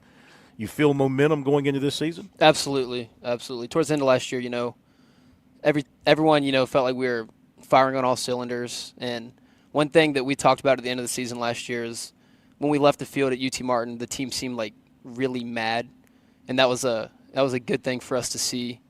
Coming off some wins, and that was a good feeling for us going into the off season. And we've had one thing we've been saying really since the beginning of 2026 is win the opener. Mm-hmm. That's one thing that we've been preaching on, is winning the opener. And another thing we've been preaching on is being how rope of 3 strands is not easily broken, like it says in the Bible. So we're saying we use the term we-fence, offense, defense, and special teams. All have to be strong together so that we can be strong as a whole. Gentlemen, enjoy your trip out to Missouri. You ready to get on a plane? For sure. Yeah? So excited. No bus ride here. No, sir. Yeah. No, well, sir. A week from tonight, who knows? You guys might be standing alone as the only 1-0 team. Well, Anderson's going to play Furman, so one of those teams is going to be 1-0 in the state. PC's going to be playing. So maybe all 3 of you, 3 of the 4 of you will be 1-0. You Yes, guys sir. can go out there and get a W. Thanks for visiting with us, and good luck to you this season. Yes, sir. Thank you so much. Stay healthy, I would say, but kickers and snappers never get hurt. But stay healthy nonetheless. Yes, sir. We'll be Thank right you. back. On Point Weather, brought to you by our friends at Palmetto State Armory. On 107 The Point. Here's tonight's forecast. We're cloudy this evening with a chance for rain, the low dipping down to 76. Tomorrow it's a bit cooler, 93 the high, a 50% chance for afternoon and evening thunderstorms, and that'll carry into Saturday with a high of 90 and more afternoon rain possible. Sunday looking beautiful, dry, sunshine filled, the high is 93. I'm Cal Moss with your On Point local weather. What's better than getting the best Wagyu and Hereford beef anywhere in these parts and getting it delivered to your door? How about knowing you're still supporting local farmers in Saluda over at H&J Cattle, where tradition meets quality? Visit HandJCattle.com. Place your order for $50 or more, get free delivery in Richland or Lexington County. Plus, Point listeners get 10% off your order. Enter keyword The Point as one word for your discount. HandJCattle.com. The Point. Wall Street. With SRN News, I'm Keith Peters in Washington. Investigators are seeking to interview law enforcement officials in connection with the FBI search of Donald Trump's Mar-a-Lago estate as part of a Florida-based inquiry aimed to establish a conspiracy against the Republican president. That's according to multiple people familiar with the matter who spoke on the condition of anonymity on Thursday. The Trump administration is increasing pressure on Cuba by imposing more economic penalties on industries in the heavily sanctioned socialist country. The Treasury and State Department announced Thursday they're leveling new sanctions on 9 state-owned mining, metal, and construction companies. On Wall Street, the Dow down by 703 points, the Nasdaq dropping 263, with the S&P 500 lower by 66. More details at srnnews.com. Nobody plans for a plumbing problem. They come unannounced and usually at a very inconvenient time. Franklin Plumbing and Drain Cleaning is your trusted ally. They recognize just how vulnerable a customer is at this time, and they want to help. They have well-trained plumbers who are there to make a difference when you need it most. I've experienced this. They're knowledgeable about their craft. They're not coming to your house to pitch new products. If something is broken, they'll give you a price to fix it if it's possible, or a price to replace it if necessary. Franklin Plumbing and Drain Cleaning is also locally owned and operated, or I simply wouldn't endorse them. Josh and his team prioritize customer service above everything else. They handle every issue with care and precision. Those are not just words. I've had Franklin Plumbing and Drain Cleaning out to my home. They back up those words with their actions. If you have a crisis, get some peace of mind. Online, you find them at franklinplumbing.sc.com, or you call 799-2222. That's 799-2222. I'm absolutely positive they will make whatever is wrong right again. Franklin Plumbing and Drain Cleaning. Insurance commercials are everywhere. The mascots, the catchy songs, it's a lot of noise. But when you have a question about your actual coverage, who do you call? I'm David Jolly with South Carolina Insurance Brokers. I skip the gimmicks, focus on you and your needs. Whether it's your home, your car, your small business, I'm a local expert who's here to make sure that you're truly protected, not just sold. Get the peace of mind you deserve from a neighbor you can trust. Call me at 803-380-8877. I'm David Jolly. When you think of insurance, I ask that you think of me. Groucho's Deli is the Midland's most loved, historic, and awarded deli and has been for decades, serving trademark subs like the STP Dipper with melty Swiss over roast beef, turkey, and bacon bits on a soft sub roll and served with Groucho's famous 45 sauce. Come into any of our 8 Midlands locations and see for yourself or pick up with fast, convenient, and friendly service at Grouchos.com or on the Groucho's app and sign up for the Groucho's Rewards and Birthday Brownie Club. Discover the seamless blend of comfort and style with Lexington Discount Homes. With over 30 years of excellence in the housing industry, our focus is on delivering your dream home with unparalleled customer service. Explore a variety of designs tailored to meet any preference and budget. Drop by our showroom at 1847 Augusta Highway to witness the craftsmanship of a Lexington home firsthand, or explore online through a comprehensive virtual tour at lexingtondiscounthomes.com. Choose comfort, choose style, choose Lexington Discount Homes.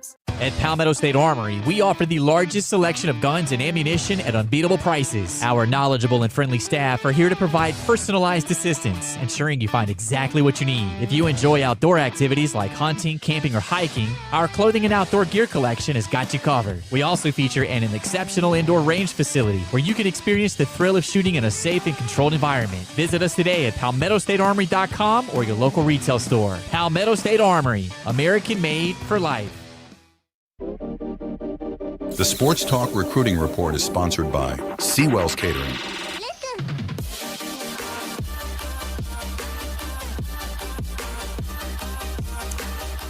All right, time for the recruiting report tonight here on Sports Talk. It is brought to you by Seawells. The Seawells family and staff, they can handle all of your planning and catering needs as they're moving into their new facility, their new old facility. I think it's a former facility of theirs inside the state fairgrounds, moving back into that because their old property on Rosewood Drive has been purchased and is going to be developed into something else. So you need to find out where Seawells is located. They're right inside the state fairgrounds, and you need them to come help you with your big event for the best in catering. That would be Seawells, 803-771-7385. Online at SeawellsCateringSC.com. Remember, they can handle wedding receptions, birthday parties, corporate outings, awards, banquets, business luncheons, all of that and more. Call the catering experts at Seawells. All right, some recruiting notes for you on this Thursday night as we clean up and clear out the recruiting notebook from the past couple of days. South Carolina gets another baseball commitment in the 2028 class.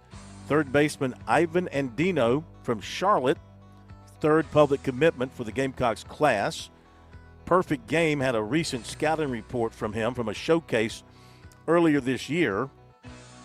Referred to him as broad-shouldered, athletic build, good present strength, more to come, so he gets stronger, right-hander as far as a hitter, and high hands, loose and easy swing, and primarily an infielder. Good hands out front, easy release, very smooth, and can work in the outfield as well.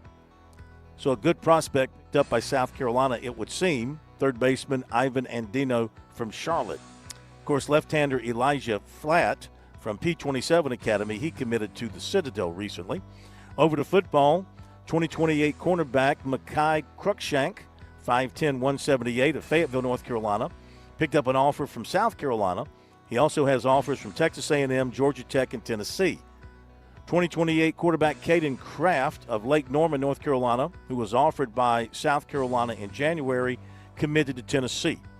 South Carolina target, 2028 wide receiver Zion Robinson of Powder Springs, Georgia, was offered by Miami. South Carolina target, 2028 offensive tackle Ty Wynn of Philadelphia, was offered by Maryland. 2028 Clemson and South Carolina target, cornerback wide receiver Caden Whiteside of Asheville, was offered by Missouri. Clemson target, 2028 defensive back Dominique Williams Jr. of Jacksonville, North Carolina, was offered by Penn State. And Clemson target, 2028 safety Dion Edwards of Chattanooga, was offered by Georgia Tech and Boston College. 2029 cornerback Tadrick Gibson of Dutch Fork was offered by Texas A&M. And there you go. Recruiting notes tonight on this big Thursday night opening of the high school football season in South Carolina for the high school league teams. Of course, Skeeza started last week, but we got a bunch of games being played around the state tonight, and there'll be more played tomorrow night. If you miss the scores tonight, you go to sleep, you don't find out the scores at all tomorrow, tune into the high school scoreboard tomorrow night at 10:05. We'll have tonight's scores and tomorrow's scores for you, and we'll be sure to get tonight's scores correct and out I'd to like to you. meet that person, Phil. The person who can go an entire day without learning scores, whether it be high school, college, football, or pro, whatever it is. Yeah. I'd like to meet that person. I got to say something here before we move forward. I feel bad. I feel like I was going back to this Dawn Staley event, and, I mean, nobody cares what I think about it, but I brought it up, so I need to complete it. I feel like I was digging for something that maybe wasn't there. I didn't realize it was an annual event, didn't realize that it was a benefit for several different things. I just had the feeling it was a way to funnel money from an NIL standpoint, and apparently from what Hank said, I'm going by what Hank said and what I'm reading here, that's not the case at all, that it's a good all-around fundraising event for a number of different things. So I apologize if I came across as being snooty about it and like I was digging for something that and kind of made light of it. That's bad on my part, so I apologize for that. A bad take, a bad approach by me on that, Bergie. Well said, but I mean, we get well, so yeah, jaded. it's just bad, just bad. And we get jaded on occasion because of the current makeup of college athletics, and this clearly doesn't have anything to do with the athletic department. It's a university, it appears, from stuff I'd read. It's a university function, and like Hank said, if they are trying to generate money for a program and Dawn Staley is not generating revenue from a standpoint of people coming in and buying tickets and being a part, she wouldn't be doing it every year. But clearly, using her as an opportunity to get these people to come out is working, and working very well. Yep, you're right. I was totally wrong in my assessment of that, so I apologize if anybody took what I said and got irritated by it. I deserve any criticism that you might want to throw my way, because I think I was way off base there. So now Dabo Swinney just started talking, so I don't know that we'll have the audio from him before we leave the air, but looking at some of the posts coming from the media in attendance, various guys, I won't name them, I'll just give you the information. Sweeney said today's scrimmage was just okay, said it was the worst practice of camp, too many penalties. He said they limited some of the game-ready guys. This might be due to limiting so many game-ready guys is why they had such a bad practice. Vic Burley was back at practice today, so that's good news. That's big news, yeah. Said he noticed him at least 3 times. And unimpressed with the scrimmage overall. And let's see. Unsure when Cole Turner will be back. He's been away for personal reasons. And none of the quarterbacks were a winner today, he said. He said the quarterbacks were not good. This was the last preseason game. Reiterates it was not a good day. Some guys got exposed. Lack of focus. Jay Haynes is still working back into action. TJ Moore is close to being back. And they'll take Saturday night and Sunday off, even the coaches, and start the game planning next Monday. A lot of praise for defensive tackle Andy Berberia. And he says he's going to be a good player, kind of what they thought he was going to be, kind of a space eater in there. And defensive tackles are a bunch of nobodies, no alpha. He says they haven't performed like he expected. Ooh, how about that? He's still waiting on the alpha from the defensive tackles. And let's see, Amar Adams is probably the closest to that characterization of an alpha, he said. Tweets are still coming in. Berberia will be a good player, he said. Adams needs to take that next step to be the alpha. You got something? I'm just chuckling in the background because this is right out of the Dabo Swinney motivational playbook, isn't it? The first couple of weeks of camp, you pump the guys up. You talk about how great the quarterbacks have been. Messina is outstanding, but he's being pushed hard for Tate Reynolds. Now we're, 10 days away from, 2 weeks basically away from the first game. Now's the time you bring them back to earth. The last scrimmage, we were awful. We can't beat anybody. Daniel High School would run us off the field. We were so bad. Yeah. And so that brings him back to earth. He motivates. I'm not sure there's any other coach in the country that does a better job of motivating his team through the media than Dabo Swinney. Yeah. Dedrick Pennington is going to play both ways now, offensive line, defensive line. He's been an offensive lineman. They're going to move him over to play some defensive line as well. He adds girth to the defensive tackle spot, is what Swinney said. He's been very pleased with the first-team offensive line, Swinney said. Very impressed by that. And Corian Gibson has settled in at the nickel spot as the starter. Could play multiple spots in the secondary. And he said he wanted the linebacker depth to prove itself over camp.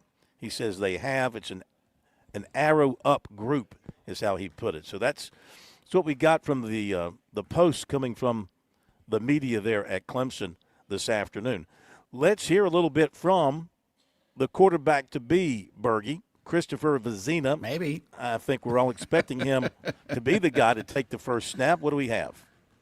Well, it would be stunning to him because he exudes confidence. It really feels like he has put in the work, and this is his time. He is ready to grab that opportunity that it looks like he's been given. And here's what Vezina had to say about all of that a bit earlier this week. I think it's been great from the very beginning. I mean, I will say it's been a lot more fun, as a lot can imagine. But I've been waiting on this moment for a long time. I feel like I've taken full advantage of it. And there's great competition in every room in the building. So I love seeing that out on the practice field. But I feel like every single day we've come to work, and it's been paying off. What do you feel like you have shown so far in camp that has, been a positive?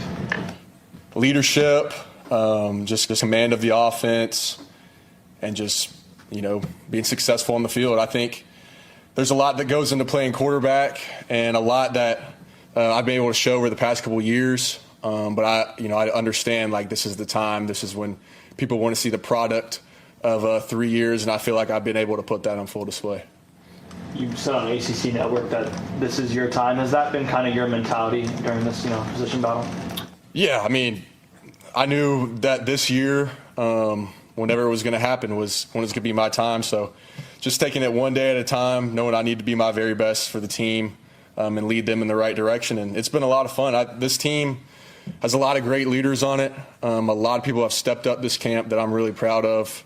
from a lot of positions that we needed someone to step up in since some people left last year. But it's been a great fall camp. With Tate, how has that helped you, having him pushing you the way he has in the spring and also in the offseason and now? Yes, sir. I really appreciate the way he's come in. He didn't say too much at first, but as we've gotten to know each other and has everyone in the room has gotten to know him, like, I really just appreciate the way he comes in to work every day, and just the way he is around everyone else. Like, we spend so much time together. People could try to turn people against each other and stuff like that, but I feel like he does a great job of, he's young. There's a lot that, first time things he's doing, but I feel like he adapts really well to the situations. I feel like he leads in his own way, which I really respect, and I'm glad he's here. How does that dynamic work when a new guy comes in and he's coming for your job? How do you handle that, and what's that process in your mind of how everything goes down? I mean, I'm there for him too. A lot of people probably wouldn't say that, but like I feel like Cade, when I came in, like, he wanted to help me out, and a lot of people kind of in the same situation. Like, people weren't sure if he was going to help me like he did, and I want to do the same thing for Tate. And it's been great. Like I said before, he's just a great dude. I enjoy being around him. If I didn't mean that, I wouldn't say that. So. Obviously, you've only started in one actual game, but can you just kind of explain the value of the experience you do have, just in terms of being here so long, being in practice, going through your fourth camp now? Yeah, I mean, this will be my fourth camp. I know how it works. And then that one game last year, it's one game. I try not to overthink that too much. Like, I learned a lot. That was a great experience. That's what I was working for. But at the same time, I gotta switch my focus to playing right now. Everybody wants to talk about that one game, and I moved on from it, to be honest with you. But there was a lot to learn. There was a lot that I was able to put on display. But like I said, I'm ready to move on from that. So. What have you done to kind of take on that mantle of leader? Because the other guys, when we've interviewed them, they say, man, he's really stepped up his game. So what have you done to kind of say, hey, I want to be this leader? Well, honestly, it starts with your freshman year. I mean, I think, I had a small role my freshman year, but I was still learning from everybody and still creating relationships. So fast forward and do that every year. Like, it was just like plug and play. Like, first day in January, everybody's is looking at me, seeing how I'm going to respond to Cade's not here anymore, and it's my turn. And I feel like I've done a good job of that, but at the same time, I've learned over the course of the spring, over the course of the summer, like, when it's my time to run it, like, how do I lead? And I think my teammates have a good feel on that. But, honestly, I feel like my whole life, this is what I'm built for, like, this opportunity. It feels like high school again, just how much fun it is leading the team. And I just feel like, it's just been such a great time. Like, you even put all the football stuff outside and just think about just life in the building and life outside of football. Like, I just enjoy being around this team. I think they enjoy being around everybody as well. And you can tell just with our chemistry, like, we've spent a ton of time together over the past 7-8 months. So. All right, that's the quarterback. We will have the coach for you coming up in just a moment. 5-way tie in the first round of the BMW Championship. Gary Woodland, Wyndham Clark, Rory McIlroy, J.J. Spahn, Chris Gotterup, all at 6 under. And Jacob Bridgman is at 4 under. Scotty Scheffler, a 2 over 72. Be right back.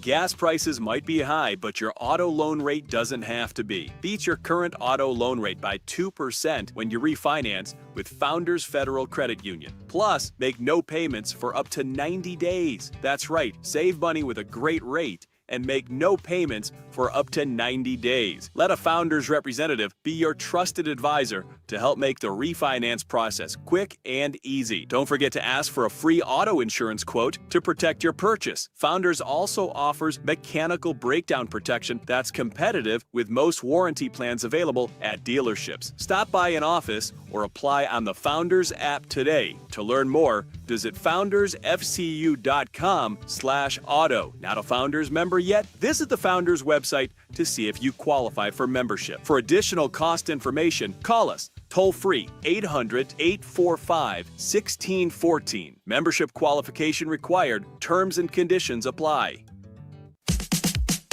Friday night means high school football in South Carolina, and this is the place to catch all the scores across the state. This is Phil Kornbluth. Join David Shelton and me this Friday night for the high school scoreboard from 10 to midnight. We'll bring you the scores, analysis, reports, and interviews so you'll be the most informed fan in the state. That's the high school scoreboard this Friday night at 10 right here and on the Sports Talk Media Network. Sweet, $50. Who are you, and why do you have that guitar? Now you want that $50. There's something you should know. The people in your life, the things they require will grow and grow and grow. There's your friend that wants you to buy him chips. Your cousin Nate who wants extra trip. Your aunt who'd love a titanium hip. Your dad with a house. The South Carolina Education Lottery, where the fun goes on and on and on.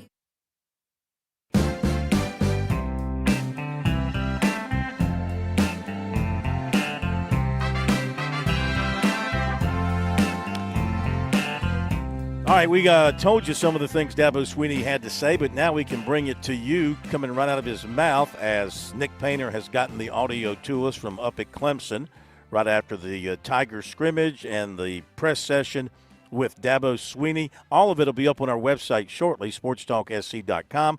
Let's give you what we can here from the get-go. Here's Dabo Swinney. We limited, some guys that we know are game ready.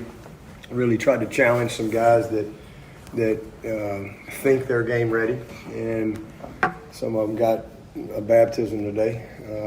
Got exposed a little bit, so I thought it was probably our worst practice of camp.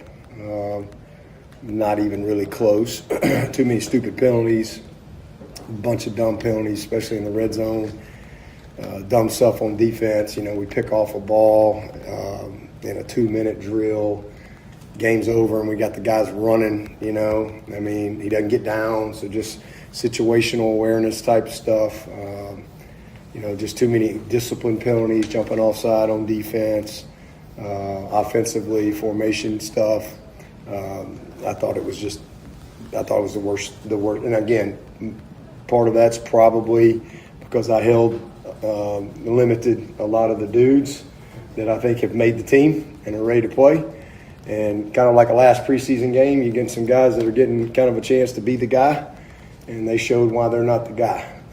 So it's probably good film for some of those guys to, when they get their feelings hurt, when we kind of make the announcement of this is the team and this is the practice squad.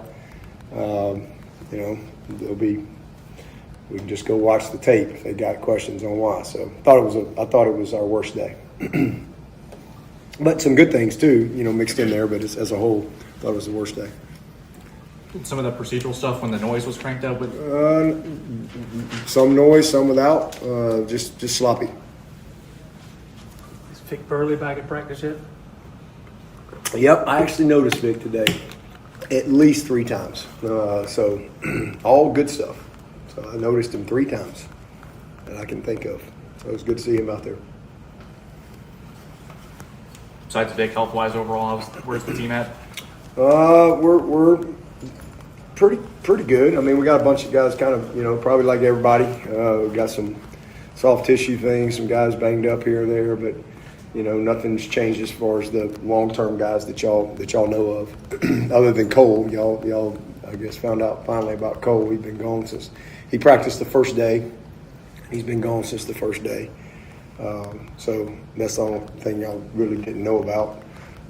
Not sure when he'll be back. We're just kind of supporting him and the situation he's dealing with right now.